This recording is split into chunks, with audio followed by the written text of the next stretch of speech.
জয়দেবের মেলা এবার 3 দিন আছে, 3 দিন, 3 দিন ছিল, 14, 15, 16। তারপরে এই যে সব লাইন কেটে দিয়েছে, পুরো মেলা পুরো উঠে গেছে।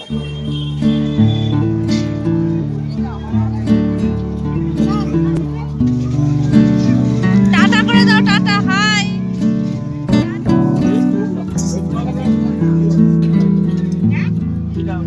হ্যালো ফ্রেন্ডস, আমার নতুন ভিডিওতে সবাইকে আরও একবার স্বাগত। এই 14 তারিখে তো ছিল মকর সংক্রান্তি, পিঠে পুলি খাওয়ার দিন। আর এই দিনেই কিন্তু বীরভূমের যে অজয় নদীর তীরে জয়দেব পদ্মাবতীর মেলাটা বসে, সেখানে কিন্তু সবাই যায়, প্রচুর মানুষের ভিড় জমে। তাই আমরা যেহেতু দুর্গাপুরে থাকি, এখান থেকে খুব একটা বেশি দূর না, তাই সকাল সকাল কিন্তু আমরা বার হয়ে গেছি। আর দুর্গাপুর থেকে যেতে হলে এখান থেকে আমরা আইকিউ সিটির যে রাস্তাটা, সেখান থেকে বিজরা হয়ে, ধবনী হয়ে, কাটাবেড়িয়া হয়ে সোজা চলে গিয়েছিলাম জয়দেব পদ্মাবতীর মেলাতে। আর এই সবেমাত্র আমরা বিজরাতে এসে পৌঁছালাম। আর এখানে দেখো মাটির যে, এখানে বেশিরভাগ ঘর বাড়িগুলোই সব মাটির, একতলা দুতলা, খুব সুন্দর দেখতে পাওয়া যায়। আর কিছু কিছু মাটির ঘর এমন আছে, সেই সমস্ত ঘরের গায়ে খুব সুন্দর রং করে তার উপর পশু পাখির ছবি আঁকা, যেগুলো আমরা বইতে দেখতাম। তো যাই হোক, এখন এরকম জিনিস খুব একটা দেখতে পাওয়া যায় না, দেখে ভালো লাগলো। আর এই যে হচ্ছে বর্ধমানের মাঠ, চারিদিকে শুধু ধান চাষ আর ধান চাষ। আর এই যে আমরা এই রাস্তাটা দিয়ে বেঁকে গেলাম, সোজা রাস্তাটা বাঁ হাতের রাস্তায় ঢুকে গেলাম। আর সোজা রাস্তাটা গেলে এটা হচ্ছে সনকার দিকে যাবে। তো এই সামনে খানিকটা গিয়ে এখানেও কিন্তু একটা মেলা হচ্ছিল, আর কি বসছিল। তো কিসের মেলা ঠিক জানা নেই। যাই হোক, খানিকটা এগিয়ে যেতেই কিন্তু আর একটা মন্দির হচ্ছে নতুন করে। এখানে এই মন্দিরটা কিন্তু অনেক দিন ধরে তৈরি করা হচ্ছে। তো যাই হোক, এখানে মন্দিরটা কমপ্লিট হলে আবার আসা যাবে, তখন আপনাদের সঙ্গে আবার শেয়ার করব। তো দেখুন, অনেকটা চলে এসছে। এখান থেকে মোটামুটি শিবপুর 5 থেকে 6 কিলোমিটার এখনও আছে। তো শিবপুর পৌঁছানোর পর কিছুটা যাওয়ার পরেই কিন্তু জয়দেব পার্বতীর মেলা। তো অনেকটা দূর চলে এসেছি। আর এখানের এই রাস্তাটা কিন্তু সম্পূর্ণ মোটামুটি জঙ্গলের রাস্তা। আর দিনের বেলা গেলেই ভালো হয়, একটু বিকাল সন্ধ্যাবেলা হয়ে গেলে তখন কিন্তু খুব মুশকিল। আর এই যে আমরা কাটাবেড়িয়া চলে আসলাম, কাটাবেড়িয়া দিয়ে সোজা রাস্তাটাই কিন্তু যেতে হবে, ডান দিকের রাস্তাটা আলাদা। তো এই যে কাটাবেড়িয়া থেকে ঢুকে সোজা রাস্তাটা, এই যে সামনে বন দপ্তর পড়বে, আর এখান থেকে সোজা জঙ্গল শুরু হলো। সেই শিবপুরের আগে গিয়ে জঙ্গলটা মোটামুটি থামে। তো অনেকটা দূর আমরা চলে এসেছি, আর বেশি দূর তো নেই। আর এই জঙ্গলটায় কিন্তু ময়ূর, হরিণ, তারপরে জংলি সাপ প্রচুর। কিছুদিন আগে তো দুর্গাপুরের রাস্তায় অজগর সাপ দেখা গিয়েছিল, অজগর না ময়াল সাপ, কীরকম একটা সাপ দেখা গিয়েছিল, যেটা নিউজেও কিন্তু দিয়েছিল। তো দেখুন না, জঙ্গলটা এত ঘন আর এত সুন্দর। একটু সন্ধ্যার পর থেকে এই রাস্তায় কিন্তু লোক চলাচল দেখাই যায় না। তো আসার সময় যদি বেশি সন্ধ্যা হয়ে যায়, তো এই রাস্তা দিয়ে আর আসা যাবে না। মাইল ফলকে দেখলাম এখান থেকে আর শিবপুর মোটামুটি 5 কিলোমিটার দূরে।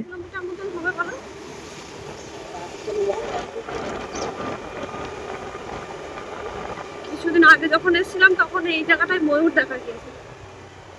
আমার ছিল না,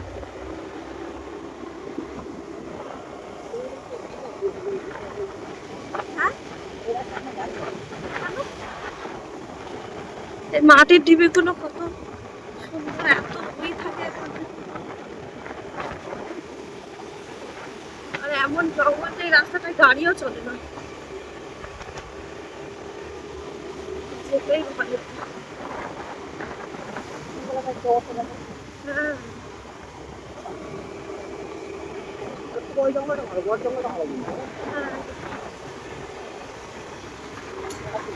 একা এইসব জায়গা দিয়ে যাওয়া খুব রিস্ক, বলো।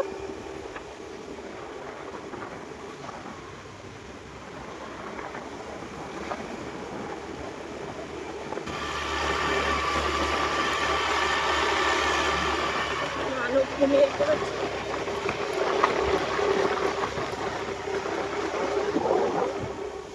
একটা মোটরসাইকেল দেখা গেল, একটা মোটরসাইকেল দেখা গেল। সে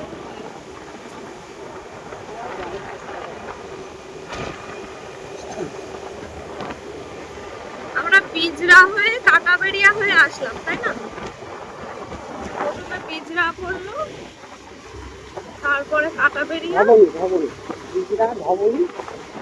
পিজরা, তারপরে ধবনী, তারপরে কাটাবেড়িয়া। কাটাবেড়িয়া বাজার শেষ হতে না হতেই জঙ্গল শুরু হয়ে গেল। এইটা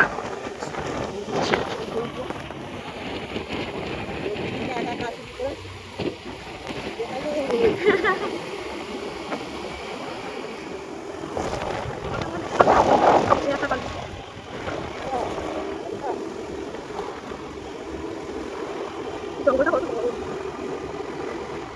পুরো 4 কিলোমিটার।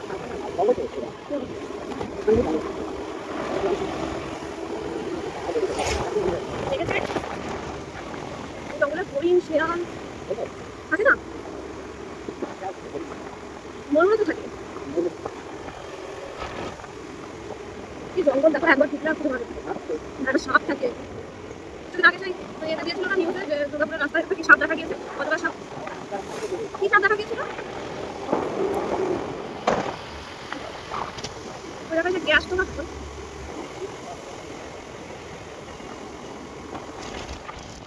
আর এই যে অনেকটা দূর জঙ্গলের রাস্তা পার হওয়ার পর আমরা সোজা উঠলাম শিবপুর বাজারে। আর এখান থেকে বাঁ দিকে চলে গেল জয়দেব কেন্দুলির মেলা, আর ডান দিকে চলে গেল হচ্ছে মুচিপাড়া। তো অনেকটাই আমরা চলে এসেছি, আর তো বেশি দূর নেই, তো চলুন আমাদের সাথে। শিবপুরে ওঠার পর এই যে রাস্তাটা বাঁদিকে আসলো, এই রাস্তাটা দিয়ে কিন্তু বক্রেশ্বর, তারাপীঠ, শান্তিনিকেতন সব কিন্তু এই রাস্তাটা দিয়েই যেতে হয়। তো আপনারা যদি এই দিক দিয়ে আসতে চান তাহলে কিন্তু এই রাস্তাটায় আসলে সমস্ত দিকেই যেতে পারবেন। তো আগে আমরা যখন এসেছিলাম তারাপীঠ, শান্তিনিকেতন বা বক্রেশ্বর বলুন, সব কিন্তু এই রাস্তাটা দিয়েই এসেছিলাম। আর এই যে এখানে যে ম্যাপটা দেওয়া রয়েছে সেটা কিন্তু আপনারা ভিডিও পজ করে হোক বা স্লো মোশন করে দেখে নিলে বুঝতে পারবেন যে কোন দিকে যেতে হবে। তো এই যে জয়দেব কেন্দুলের মেলাতে প্রায় পৌঁছে গেছি। আর এই ব্রিজটা কিন্তু নতুন করেছে, আগে কিন্তু এই ব্রিজটা ছিল না। তো ডান দিক থেকে গেলে জয়দেবের একদম নদীর মাঝ বরাবর যেতে হয়। আর যদি মনে করেন যে বাঁ দিক দিয়ে এই হাই রোড ধরে যাবেন তাহলে কিন্তু এটা দিয়েও যেতে পারেন। তো আমরা এই ব্রিজটা দিয়েই যাচ্ছি। আর এই যে অনেকটা দূর আসার পর কিন্তু এই সবুজে ভরা মাঠ দেখলাম, মানে এতক্ষণ শুধু মাঠ ফাঁকাই ছিল, মানে এই দিকটায় ধান চাষই বেশি হয়। তো তো এখানে প্রথম দেখলাম সবজি চাষ হচ্ছে, তার মধ্যে বেশিরভাগ আলু আর হচ্ছে বাঁধাকপি, ফুলকপি আর সর্ষে, ব্যাস। আমাদের গ্রামের সাইডে যেরকম প্রচুর অনেক রকম সবজি চাষ হতো, এখানে কিন্তু খুব একটা বেশি দেখা যায় না।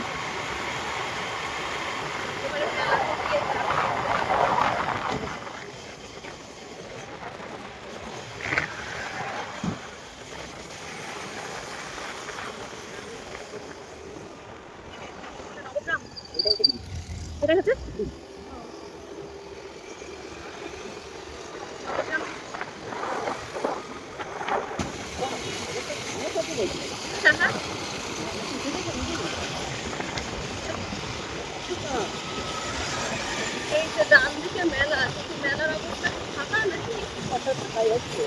কেন কতদিন থাকে? নবগ্রাম ঢোকার সাথে সাথে ব্রিজটা পড়লো। আর এই যে জয়দেবের নদী, অজয় নদী, জলও তো বেশি নেই। মেলা শেষ নাকি করি তাহলে বোঝা যাবে। মেলা তো ফাঁকাই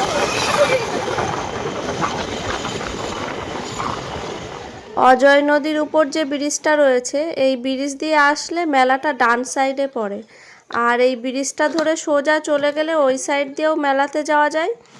আর যে সোজা আমরা আসলাম, মানে ব্রিজটা দিয়ে যখন উঠছিলাম সেই সোজাও কিন্তু মেলাটাতে যাওয়া যায়। তো ডান দিক দিয়ে প্রথমে যদি আমরা চলে যেতাম তাহলে নদীর মাঝখান বরাবর যেতে হতো। তো আমরা ভেবেছিলাম ব্রিজটা পার হয়ে তারপরে যাব, কারণ ব্রিজটা আমি আগে দেখিনি। তো ভাবছিলাম যে এটা একবার দেখেই যাই, কিন্তু কিছুটা দূর যাওয়ার পরে শুনলাম ওই দিকটা অনেকটা ভিড়, তাই আবার ব্যাক কেটে কিন্তু সেই প্রথমের জায়গাতেই চলে যাচ্ছি যাতে করে ওখান থেকে যাওয়া যায়। তো দেখা যাক, কিন্তু যাই হোক এখানে আসার পর মেলার যা পরিস্থিতি দেখছি তাতে কিন্তু মনটা খুব খারাপ হয়ে গেল। কারণ এখানে এসে দেখছি মেলায় কিন্তু আর খুব একটা মানে ভিড়ভাট্টা নেই, বা মেলা সবই ভেঙে গেছে। আমরা তো আগে জানতাম যে মোটামুটি 1 সপ্তাহ 2 সপ্তাহ মেলা থাকে, কিন্তু সবে তোমার তো 3-4 দিন হয়েছে, তার মধ্যে এরকম অবস্থা কেন সেটা গিয়েই বোঝা যাবে। Kilometre Panagarh 31 kilometre, 78। জয়দেব মেলায় আগত সবাইকে জানাই স্বাগত। তোমাকে স্বাগত জানালাম মানে, বুঝেছো? জয়দেব মেলায় আগত শুভাঙ্করকে জানাই স্বাগত। জয়দেবের মেলায় চলে তো আসলাম, কিন্তু মেলা কোথায়? সমস্ত মাঠটাই পুরো ফাঁকা। অন্যান্যবার এইগুলো পুরো মানে দোকান পাঠশালা লোকজন ভরে থাকে। আজকে মোটামুটি মকর সংক্রান্তি থেকে 5-7 দিন পরে এসেছি, তাতেই এই অবস্থা। তো ভেতরে কি মেলা টেলা আদৌ আছে নাকি এই সোজা ফিরে যেতে হবে বোঝা যাচ্ছে না।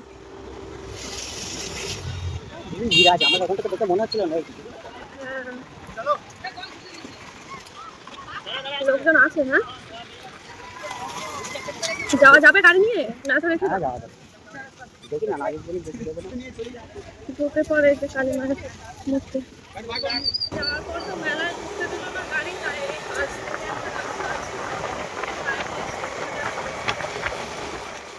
মেলায় কিছুটা দূর যাওয়ার পর কিন্তু আর বাইক নিয়ে ঢুকতে দিল না, তাই আমরা সবাই কিন্তু আবার গাড়ি নিয়ে ব্যাকে ফিরে আসলাম। মানে আমাদের মতন আরও যারা গিয়েছিল আর কি। তো ওখান থেকে এসে ডান দিকের একটা সরু রাস্তা দিয়ে আবার শর্টকাট ধরে আবার কিন্তু সেই বড় ব্রিজটাতেই উঠলাম। তো এই যে বড় ব্রিজটা পার হয়ে এই যে হচ্ছে মেন রাস্তা। তো এই সোজা দিয়েও কিন্তু এই মেলাতে ঢোকা যায়, যেটা প্রথমেই বলছিলাম আর কি। ওখানে আসার পর এখানে দেখুন একটা মন্দির আছে। এটা কিন্তু হচ্ছে তিলোত্তমা স্মৃতি মন্দির। জয়দেব পদ্মাবতীর যে মন্দিরটা, তার সামনে দিয়ে গিয়ে একটা সরু গলি দিয়ে তার পাশেই কিন্তু এই মন্দিরটা। তো জয়দেব পদ্মাবতীর মেলাতে গেলে কিন্তু এই মন্দিরটা অবশ্যই দেখবেন, খুব সুন্দর। তো এখানে নাম কীর্তন সমস্ত কিছু হয়। তো আমিও গেলাম, গিয়ে ঘুরে আসলাম।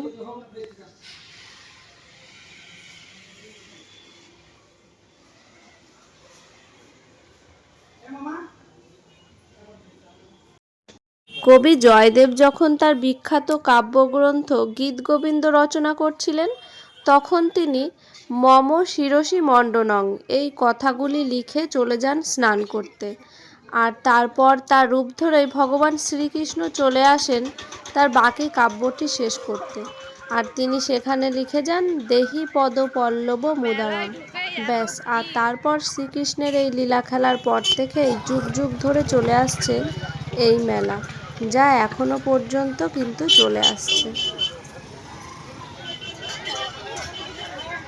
বাইরে থেকে মনে হচ্ছিল লোকজন নেই, পুরো ফাঁকা, আর ভেতরে এসে এত ভিড়। তাও তো মেলা উঠে গেছে। হ্যাঁ,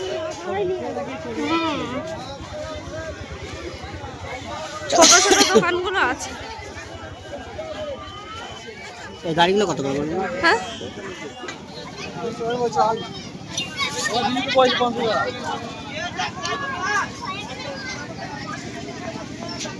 এইদিকে দোকানগুলো সব উঠে গেছে। 70% সব বন্ধ হয়ে গেছে। ও জায়গায় গিয়ে যেরকম মানুষ গাড়ি চড়ে, এখানেও এসে গাড়িতে উঠে পড়লাম। গাড়িতেও চড়বেই।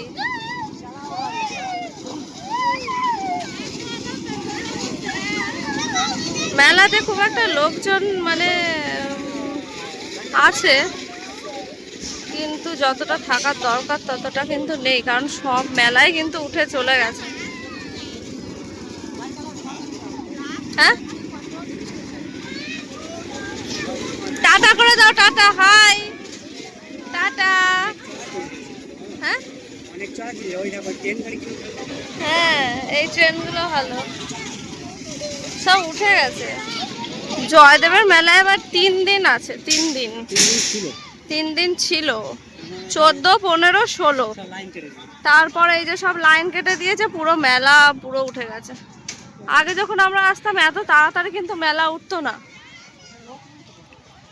লোকই নেই, লাইন কেটে দিয়েছে, সব বন্ধ। সমস্ত দোকানদাররা বলছে যে এত কষ্ট করে বসে বেকার। এই যে মরণকূপ এই যে সব বন্ধ। বুঝেছো, এটা মেনলি ঘাট, এখান থেকে জল কম থাকে তখন। ও ও, আমরা নদীর মধ্যে দিয়ে যাচ্ছি নাকি? সব বন্ধ, 3 দিন দিয়ে বন্ধ করে দিলে হয়? কতগুলো নগরদোলা বসেছিল বলো?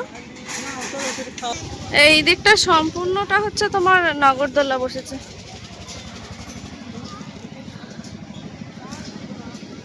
এই কারেন্টের নাগরদোল্লা তো 5-6 রকম, একটা ছোট, তার থেকে একটু বড়, তার থেকে একটু বড়, 5-6টা বসেছে। এই যে একটা, দুটো, একটা, তিনটে, ওইদিকে আরো দুটো তিনটে ছিল, মানে সব সাইজের আছে, ছোট বড় মাঝারি সবাই চড়তে পারবে। তুমি দুটো নাও।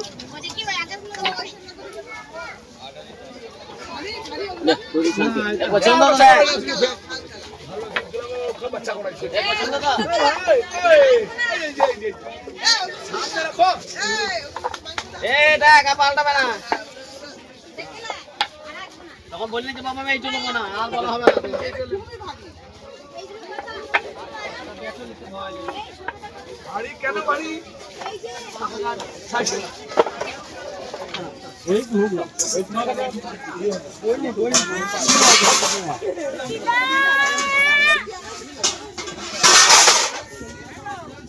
মেলায় গিয়ে কি কি কিনলাম? পদ্মাবতী ঠাকুর, মানর গাড়ি নাও, মানর পেঁচা, আর মানর কচ্ছপ, আর ফুলদানি, আর একটা ফুলদানি, আর একটা রান্না, একটা ক্লিপ,